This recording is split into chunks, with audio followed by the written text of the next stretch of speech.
Good afternoon, everybody, and welcome. John Kelly, criminal profiler here. Thanks for tuning in. Trying to unlock the mysteries of Stephen Paddock's murderous mind. On one hand, we have a multimillionaire. On the other hand, we have a sociopath and a psychopath. Then we have somebody who is a sociopath and a psychopath who was a pathological gambler and gambled millions of dollars for decades. Underneath it, we have a professional person who was an extreme planner. This guy was extremely structured and methodical in his ways of doing business and in the way he set up the mass murder in Las Vegas. When we're talking about Stephen Paddock, we have to ask ourselves the question of how many multimillionaires have we seen become mass murderers? For me, I've never seen any. It begs the question to be answered.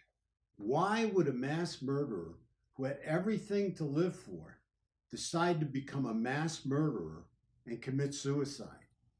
And when you look at this, you have to take into consideration what he was doing.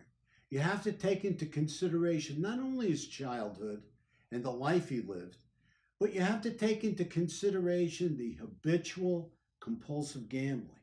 This guy was a pathological gambler who just continued to gamble day after day, week after week, year after year for decades.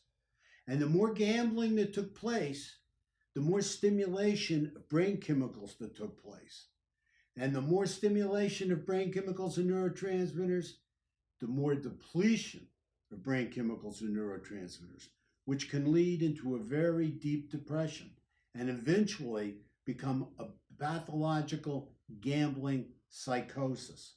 And I believe that even though you're a multimillionaire, you can be extremely mentally ill. When you look at Stephen Paddock being a sociopath, you can easily see that because he had absolutely no feelings or no empathy for the people that he shot. A bunch of concert goers out for a good night of fun and music. He didn't care about them. They meant nothing to him. The only thing he cared about was killing them for his own sick, horrific gratification. When you look at Stephen Paddock as being a psychopath, you have to look at the psychopathic rage that was involved when he was up there in his gun tower just mowing people down in his kill zone. This is the work of the psychopath. So you have the sociopathy, the psychopathy, the sociopath, and the psychopath coming together. When you look at Stephen Paddock's planning, you have to understand how structured and methodical he was and what went into this planning. He moved all those weapons into his room, was able to hide them and keep them out of sight until he was ready to use them. You have to understand that this man was extremely structured and extremely methodical. Also, you have to take into consideration that Stephen Paddock, if he had gotten out of that room, had his car wired with explosives.